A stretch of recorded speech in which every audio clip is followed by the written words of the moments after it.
On est avec Marie-Michel Carrier-Cyr, Marie-Amélie Dubé et Joanne Fournier. On parle des médias locaux.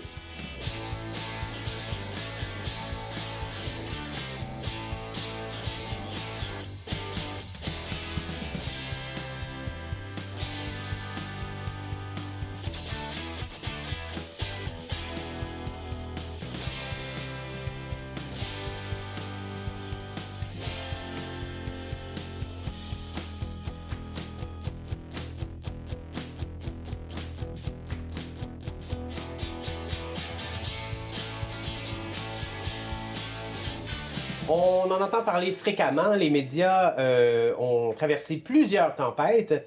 Mais on va enfin comprendre qu'est-ce qui se passe à l'heure actuelle avec les médias et s'il y a un avenir pour les médias locaux, qu'on dit tout le temps très, très, très important dans les médias. Donc, qu'en est-il? Premièrement, bonjour, bienvenue parmi nous. Parlez-moi un peu de votre expérience puis du journalisme pour vous puis des médias locaux. Je veux dire, vous êtes une sommité littéralement dans l'Est du Québec.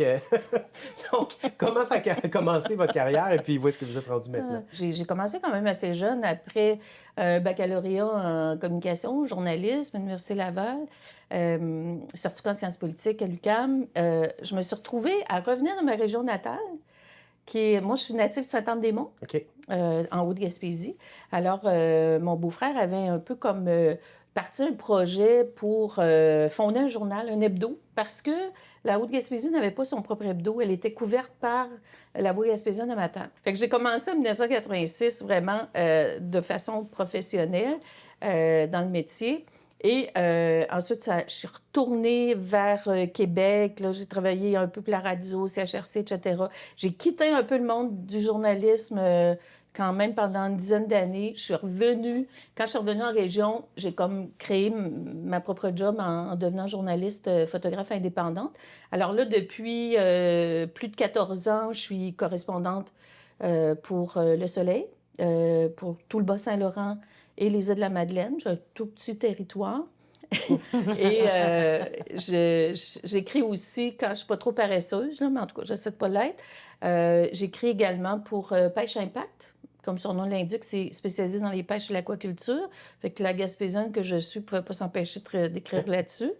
Et j'écris pour Graphici, qui est le seul journal indépendant dans l'Est du Québec, hein, c'est une coopérative de travailleurs, coopérative de solidarité, qui rentre dans tous les foyers de la Gaspésie il y a une vingtaine d'années. Alors, j'écris, c'est plus des articles de fond, culture, etc. Moi, comme ma spécialité, ça a l'air, c'est beaucoup les portraits. Je fais des portraits d'individus, de gens qui se démarquent sur le territoire. On ne fait pas de la redite là, de ce que les hebdos, les radios, etc. ont fait pendant 2 mois. Et j'écris également pour La Terre de chez nous. Oui. Puisque mon mari est producteur agricole, fait que je suis au cœur de l'agriculture. Je suis vraiment pas une fermière, cependant, j'ai vraiment pas le temps d'aller à l'étable très souvent. Mais disons que je suis capable d'écrire là-dedans. La Terre de chez nous m'a approché il y a quand même une dizaine d'années là, que j'écris pas mal dans l'Est. Il y a tellement de belles initiatives agroalimentaires dans l'Est du Québec. Fait qu'il aimerait ça que j'écrive plus pour eux, mais à un moment donné, c'est le temps, là. Ben oui. Je ne l'invente pas. Je n'ai pas encore ChatGPT écrit Oui, pour c'est ça. ça. Bon point, ça y est, on fait déjà des liens. Mais un petit bagage. Voilà, l'émission est terminée, donc c'est incroyable. Bravo, parce que c'est pas facile, puis surtout, on l'a mentionné rapidement, un méga territoire. Les médias locaux sont importants. Puis, dans ton cas, c'est une implication bénévole auprès d'un journal? Du Mouton, oui, du journal Le Mouton Noir. Je suis sur le CA depuis pas tant longtemps, mais j'ai travaillé au Mouton Noir là, quelque temps. Donc, les embûches que le Mouton a vécues depuis les 10 dernières années, surtout dernièrement, pour moi, ça m'a interpellée, puis c'est la raison pourquoi je suis rentrée sur le CA. C'est vraiment intéressant parce qu'on a le point de vue d'une citoyenne que son cœur est là d'amour. De ton côté, c'était la fameuse rumeur du loup. Je veux dire, ça a marqué ta vie, littéralement. Parle-nous un peu plus de ce projet-là. Est-ce qu'avant, tu avais une relation avec le journalisme ou les médias locaux ou comment ça a commencé? Bien, moi, j'ai créé le journal étudiant de mon école secondaire. Ah ouais, quand 15 même. ans. Puis j'ai toujours aimé écrire. J'ai toujours été curieuse, mais je suis pas journaliste. Fait que moi, je suis une imposteur dans le milieu du journalisme. Puis, j'ai jamais eu la prétention de dire que mon magazine traitait de l'actualité ou pouvait être comparé à d'autres médias plus traditionnels. C'est un média qui est alternatif. J'ai acheté en 2017 le magazine. Puis, avec la pandémie, évidemment, bien, le placement publicitaire, parce que le magazine vivait exclusivement de placement publicitaire. C'était devenu plus difficile. J'ai pris un emploi en parallèle. J'ai poursuivi le magazine quand même là, pendant 2 ans. Puis, en septembre dernier, là, j'ai annoncé qu'on mettait la clé dans la porte, puis on passait à autre chose. J'aimerais qu'on revienne de façon plus large, avant de se concentrer sur les cas ici régionaux. Les médias, de façon générale, ont traversé des tempêtes, je le disais au début, mais là, c'est quelque chose là, depuis quelques années. C'est quand même impressionnant. Puis là, avec l'avènement de ChatGPT, on est rendu ailleurs. Est-ce qu'il y a un avenir pour les médias locaux? Est-ce qu'on va constamment être dans une bataille? Est-ce que vous avez vu une évolution? Ou, Ouais. Tu sais, moi, je dis tout le temps, on parle beaucoup d'érosion des berges, hein, mais l'érosion des médias en région, là, c'est tout aussi catastrophique, là. On fait des sorties publiques, on fait des communiqués parce qu'on déplore tu sais, la disparition de médias, surtout dans la presse écrite, c'est encore pire.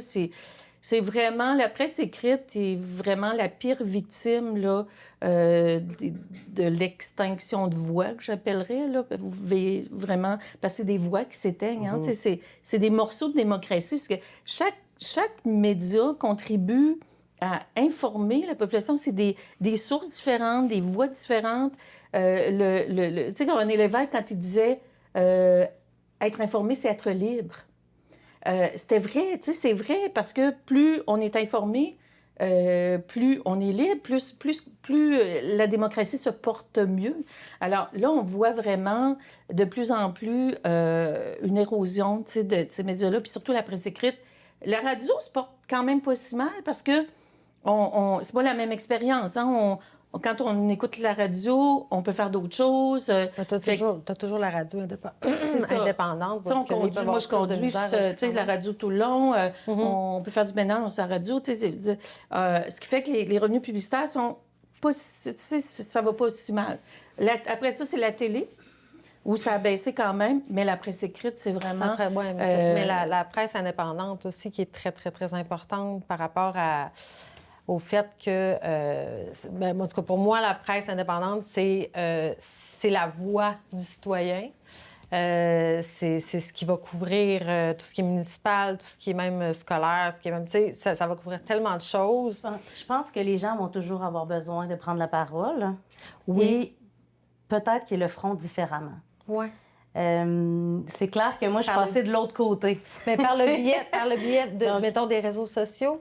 Ou par la radio, mais le problème, peut-être par des formes moins organisées, mais le problème moins sujettes à du financement. C'est ça. Mais le problème là-dedans, c'est que ça fait que les fausses nouvelles, les ragots, les opinions qui sont un petit peu trop radicales, bien, à ce moment-là, ils ne seront pas filtrés. Sont quand même déjà présents. Parce qu'il n'y a pas d'éthique. Mais oui, mais l'éthique réside où est-ce que, justement, il y a un média indépendant, où est-ce qu'il y a une personne, il y a toute une éthique autour de ça et tout. Mais il y a des choses qu'on dit, puis des choses que, non, on ne peut pas dire... j'ai pas d'exemple. Je trouve ça intéressant.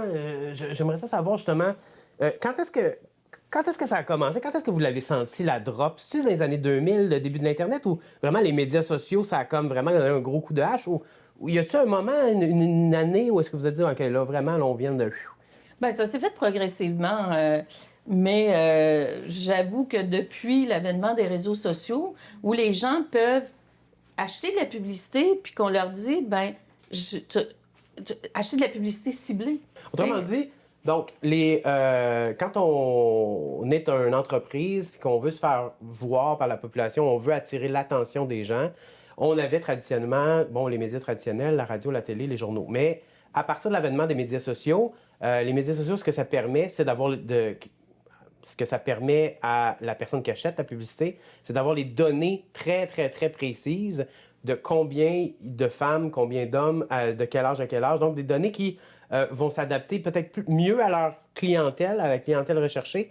Ça, ce que ça a fait finalement, c'est que justement, il y avait de moins en moins de revenus publicitaires, en particulier pour les journaux. Mais en disant ça, je trouve ça intéressant parce que une des crises des médias actuels, c'est aussi que certaines personnes associent le revenu publicitaire ou le revenu d'un média à sa mission première, et donc que ce que le média écrit, c'est tout des menteries. Parce que l'important, c'est de vendre des copies. C'est un peu ce qu'il y a dans la tête de ce qu'on appelle là, les conspirationnistes. Là, qu'est-ce qu'on répond à ça? C'est comme, est-ce que c'est vrai que c'est juste pour faire de l'argent des médias ou comme... Ben absolument pas, mais je veux On dire, serait riche, là, mais c'est quand même... tant qu'on n'est pas assez riche pour dire ça. Là. c'est quand même des revenus importants. Hein, je veux dire, mais nous autres, les journalistes, c'est comme moi, Soleil, bon, c'est quand même un quotidien, quand même on peut qualifier un grand média. Là. Ouais. Nous autres, le mur est très, très étanche. On n'a jamais affaire avec les gens de la publicité. Tu sais, pas plus qu'eux autres ont affaire avec nous. Ils peuvent pas nous dire, ben regarde, tu sais, tel, c'est mon client. Ça, on retrouve ça des fois dans les hebdos, malheureusement. OK. Puis, tu sais, dire, ben, un test, peux-tu l'épargner un peu, pas trop? Tu sais, je dis pas que ça se fait au mouton noir, absolument pas. Mais on l'a vu on le voit dans certains hebdos. Malheureusement, puis ça devrait pas exister parce qu'il devrait toujours avoir un mur étanche. Comme un vrai travail de journalisme, toute la valeur est dans la crédibilité de ce qu'il dit. Si ce que le journaliste écrit ou ça est une fausseté à plus ou moins grande valeur, ça vaut plus rien, dans le fond. Il y a plus d'intérêt à s'abreuver à cette nouvelle-là. Donc, dans le fond, c'est très important que ça soit rigoureux, cette information-là. Bien, absolument. Tu sais, on a des règles à respecter. C'est pour ça, tu sais, je rejoins Marie-Michel qui disait sur les réseaux sociaux, les gens qui s'informent juste avec ça, c'est malheureux parce que Il n'y a pas de fil. c'est vraiment là, une pépinière à désinformation, Absolument. fake news, les fausses nouvelles pullulent. La pandémie a exacerbé ce phénomène-là. Les gens sortent Puis là, les médias traditionnels, nous autres, les journalistes, moi, à chaque fois que je publiais quelque chose sur la COVID, là, je regardais, à un moment donné, je ne les lisais plus, là, parce que tu viens démoraliser. Je regardais toutes les accusations que les lecteurs me mettaient sur les réseaux sociaux du Soleil, par exemple, là, qui disait que j'étais à la solde du gouvernement du Québec pour colporter leurs mensonges, qui disait que, même une a dit que j'étais payée par l'OMS. Tu sais, je veux dire, à un moment donné, ça n'a plus de bon sens, tu sais.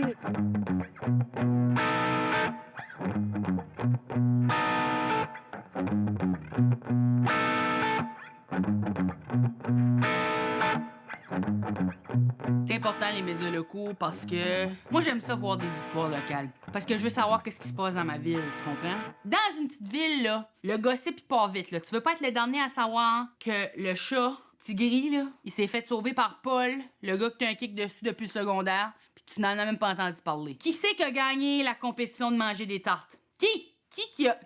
Qu'on vient de découvrir qu'ils ont 50 cochons d'Inde chez eux après qu'ils sont morts? Puis ça, c'est dans ma ville! J'ai besoin de le savoir. Puis ça montre la créativité des gens d'ici aussi. Ils font leur pub eux autres mêmes. Ils écrivent leur propre tune. Leur nièce leur dessine un logo. Fait que tu peux voir l'art du monde. Tu peux voir comment ils pensent. Là. C'est le fun de te dire « Hein, mon concessionnaire, il sait chanter, danser. » Tu sais que ton dentiste, là, il est capable de dessiner une belle dent avec une face. Non, mais s'il n'y avait pas de médias locaux, il y a plein d'affaires que je saurais pas. Tu sais, j'aurais jamais su que c'est pas normal de pas avoir de l'électricité. J'aurais jamais su quand est-ce qu'il y avait une parade. J'aurais juste été comme « Hey, il y a donc ben du monde weird dans le trafic! » Genre, moi, j'ai pas envie de parler à du monde, mais j'écouterais de la télé avec du monde que j'ai pas envie de parler avec. Ça, c'est ça. N'importe quand. C'est juste, j'ai pas envie de poser des questions. J'ai besoin les médias locaux, cause les médias locaux, leur responsabilité, c'est poser les bonnes questions. Puis moi, j'ai pas de bonnes questions, mais je suis prête à écouter les réponses, par exemple.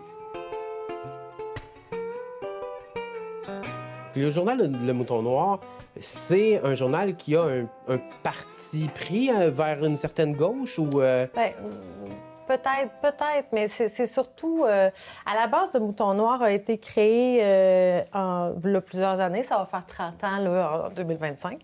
Puis, à la base, c'est un journal qui a été créé pour pouvoir avoir le droit de dire son opinion. Donc, aujourd'hui, c'est sûr que quand on le regarde, on dit « Ah, mon Dieu, mais c'est un journal de la gauche, clairement de la gauche, écologiste, et tout, et tout. » Écoute, c'est tout simplement un journal qui nous permet de finalement renchérir une discussion. Tu sais, un point, moi, c'est ça à quoi je crois. Et après, c'est comme ça que je le vois, moi. OK. C'est que je vois le mouton comme vraiment un billet où est-ce qu'on peut justement lire des articles qui vont changer de la norme. OK. Ben, c'est du journalisme droit de dire. d'opinion. C'est un du espace journalisme de d'opinion. résistance, Puis je ça a sa trouve place. aussi. Ah oui, Ça a sa mais place, notre directeur en absolument. chef. Oui, Ça a sa qui est place, intéressant. journalisme Oui, absolument. d'opinion. Puis c'est pour ça, des fois aussi... Mais c'est important, ça. C'est important. Parce que, Oui, absolument. c'est d'autant plus la voix du citoyen. C'est hyper important. C'est Dans ça. le sens que... Puis même s'il y en a qui vont dire « Ah non, tout ce qui sort du mouton, moi, tu sais, qui sont un peu plus sceptiques. » On le voit quand on vend notre pub aussi. Parce qu'il y en a qui vont dire « Ben non, je veux pas de publicité du mouton. Je veux pas mettre ma publicité. m'associer, Je veux oui. pas m'associer. Ouais. Mais l'idée de base du mouton, c'est pas nécessairement de déranger, mais de dire « Moi, j'ai envie de dire ce que j'ai à dire. » Puis, mes choses que j'ai à dire ne sont pas nécessairement toujours... Politically Oui, correct. politically Il faut correct, rétablir on le a le balancier. droit un peu, oui. Mais moi, je trouve que, tu sais, il y a aussi une confusion des genres. Je donne des ateliers dans les écoles secondaires, cégep, université, des fois les clubs d'âge, en tout cas, les groupes qui le demandent, sur justement les fausses nouvelles et la désinformation. Puis je les aide à débusquer les fausses nouvelles, à ne pas se faire avoir, à ne pas tomber dans le panneau. Là où je veux en venir, Michel, c'est que je m'aperçois là, dans ces ateliers-là que je donne, là, les gens confondent le journalisme d'opinion et le journalisme traditionnel Absolument. objectif. Et même les opinions. Exact. Avec tout ça, là, Tu sais, comme là, carrément ils juste disent, par une exemple, ben là, tu sais, comme pendant la pandémie, on me disait, ben, les journalistes donnent leur opinion. Non. Moi, j'ai jamais donné mon opinion parce que c'est pas le mandat que j'ai. Exact. J'ai le mandat de faire du journalisme objectif. Mais là, il disait, ouais, mais tu sais, comme Mario Dumont, ils donnent leur opinion. Richard Martineau. Ben, c'est pas des journalistes. Du côté de la rumeur du loup, je me questionne, c'était quoi le... Est-ce qu'il y avait une ligne éditoriale? Parce que moi, ce que j'en recevais de la rumeur, c'était beaucoup, finalement, des forces vives du milieu, puis une certaine beauté. C'est pas comment exprimer Ouais, ça, mais un apaisement de l'âme, une espèce de... Ça s'adressait, on dirait, à tout ce qu'il y a de beau et de bon dans l'Est du Québec. Est-ce que vous aviez vraiment comme une case ou... C'est clair que moi, je voulais donner de la place à une parole communautaire, OK. couvrir tous les sujets culturels, sociaux, politiques, puis entrepreneuriat innovant, entrepreneuriat collectif, économie sociale.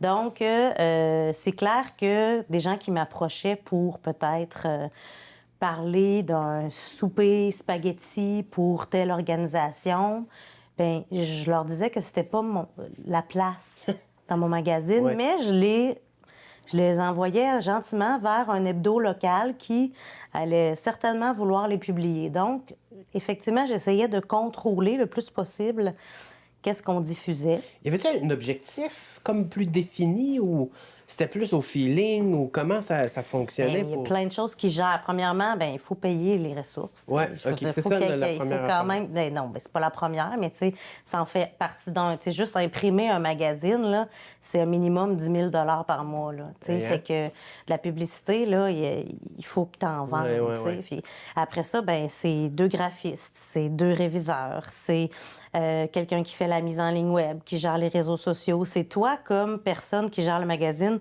qui a besoin de payer son hypothèque, sa Ouais, voiture, ouais, un peu ouais, comme tout le monde. ouais, là. ouais. Fait que, évidemment, tu veux que les gens aient le goût de prendre du placement publicitaire dans ton magazine. Et c'est là que la beauté intervient. OK. C'est là que, quand on a envie, quand on a quelque chose dans lequel on se dépose, qu'on le lit pas comme quelque chose qui est rapide sur les réseaux sociaux, ou est-ce qu'on le laisse là, on le reprend, on le lit, on voit des photos, on a de l'illustration. Donc, on se dépose dans un temps différent.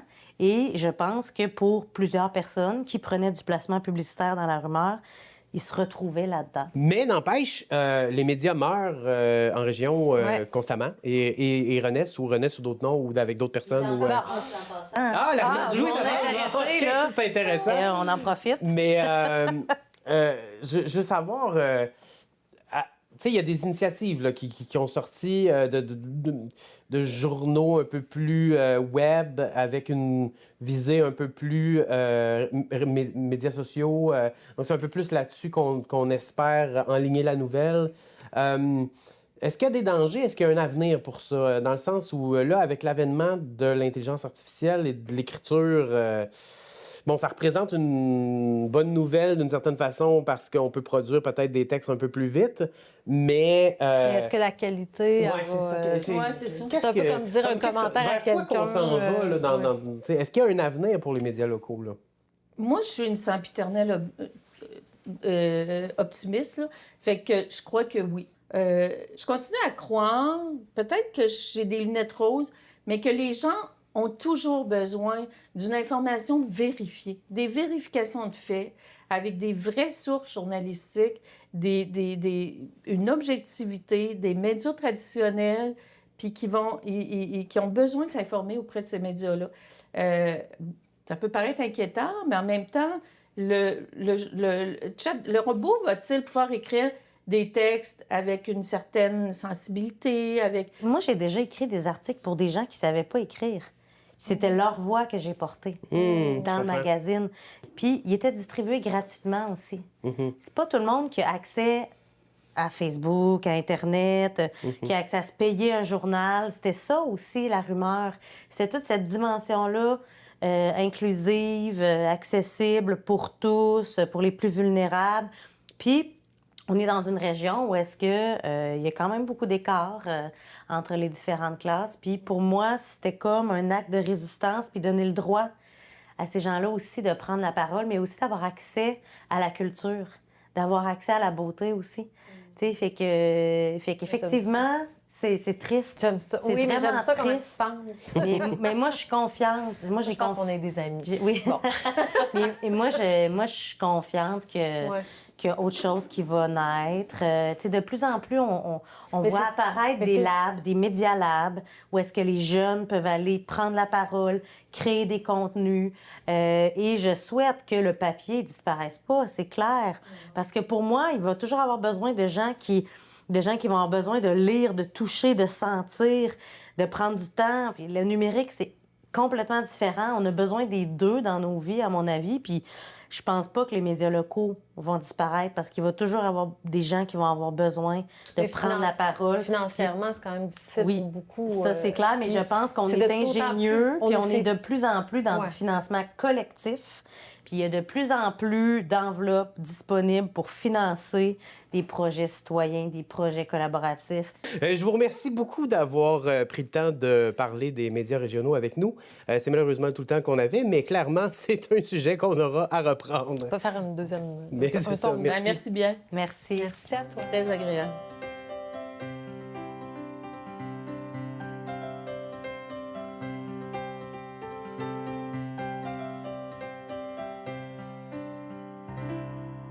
Bonjour tout le monde, c'est avec beaucoup d'émotion qu'on annonce la signature de mon contrat en titre d'animateur. Oh mon Dieu! Salut, bonjour. Malheureusement. Donc, je me paye un petit trip, là. Bon matin! Bon matin! Bon matin, pareil qu'on peut pas dire ça, mais je le dis quand même, Ouais. je suis bornée comme ça. On parlait de médias locaux aujourd'hui. Oui. Et ça me fait penser à un peu le futur des médias. Où est-ce que ça s'en va? Qu'est-ce qu'on va utiliser comme médias dans plusieurs années? Et ça me donnait envie de te parler d'une plateforme que j'utilise depuis quelques années qui devient un peu, à sa façon, un média local. Et j'ai nommé la plateforme Twitch, qui est... que connais-tu Twitch, premièrement? Oui, je connais bien Twitch. Oui? Oui. Est-ce que, si je te dis Twitch, ça te fait penser à quoi en premier? Oh my God, Twitch? La plupart des gens vont répondre les jeux vidéo. Oui. C'est connu plus pour ça. C'est connu pour ça, oui. C'est ça. Mais sur Twitch, il y a d'autres choses que les jeux vidéo. Et de plus en plus, il y a des podcasts, il y a des personnes qui font même des reportages sur différents sujets d'actualité. Oui. Donc, moi, je vois Twitch vraiment comme une grosse chaîne télévisuelle. En fait, c'est un gros réseau télévisuel. Donc, ça permet de quitter un peu la grande ville. En fait, moi, j'habite à Montréal, mais c'est un peu un non-sens parce que ma vie est beaucoup sur Internet ces temps-ci. J'aurais pas nécessairement besoin d'être dans la grande ville. Je pourrais quitter puis aller en région, m'installer en région puis pouvoir faire mes choses. C'est ça qu'on dit depuis le début. Oui, c'est ça. Mais éventuellement, je vais le faire, le move, mais tout seul, acheter une maison en campagne, c'est rendu impossible. Mais c'est une autre émission. Oui, c'est ça. Alors, je voulais montrer un petit peu qu'est-ce qui se passe sur la plateforme, parler un petit peu de différents styles de chaînes qu'on peut retrouver. Une chaîne que moi, je suis énormément, en fait, la musique, évidemment, que je suis. La musique, il y a des Québécois, pas beaucoup, mais quelques-uns. Et il y a Julien Bellumeur, qui est un chansonnier qui fait un peu de la musique partout dans le Québec, mais aussi sur Internet, et il fait des loops, des boucles impressionnantes avec son matériel. Super son, super visuel. Donc, Julien Bellumeur, si vous voulez aller voir ça. Pépé, sa guitare. Pépé, sa guitare. Dans son sous-sol, les mardis, fait de la musique, jam avec le monde. Et c'est tout en direct. Donc, les gens, pour ceux qui connaissent pas Twitch, c'est vraiment une plateforme de diffusion où tu as le clavardage en direct et tu peux interagir avec les gens. On peut trouver Andy Saint-Louis aussi sur Twitch. J'y suis aussi 3 fois par semaine. 3 fois par semaine. Ouais. Mais si on va un peu en dehors des Québécois, il y en a un, si vous voulez voir un exemple de grande production, quelqu'un qui a fait vraiment sa chaîne avec une espèce de studio, avec des lumières, ça interagit avec le clavardage. Ortho Pilot, lui vient de l'Angleterre et c'est toute qu'une production. Il fait ses chansons, il crée des arrangements directement en ligne, en direct. C'est des 3-4 heures de stream souvent qu'on fait. Moi, c'est des 3, 4, même des fois 5 heures de stream que je vais faire sur la plateforme. Puis tu réussis à tenir une communauté en haleine pendant 3-4 heures. Mais ça bouge beaucoup. Mais de façon générale, moi, je vais tenir entre 120 et 200 personnes durant ce temps-là. Il y a des gens qui vont être là du début jusqu'à la fin, il y a du monde qui viennent et qui vont. Et c'est vraiment pas un spectacle, dans mon cas, c'est pas un spectacle de chanson par chanson. Là, je jase, on va construire une chanson. Des fois, je vais improviser aussi. Mais il y a d'autres styles aussi. Des podcasts, par exemple. L'Actuc, qui sont québécois, eux, le matin, font une genre de revue du matin. Qu'est-ce qui s'est passé? Ils vont faire de la critique de films.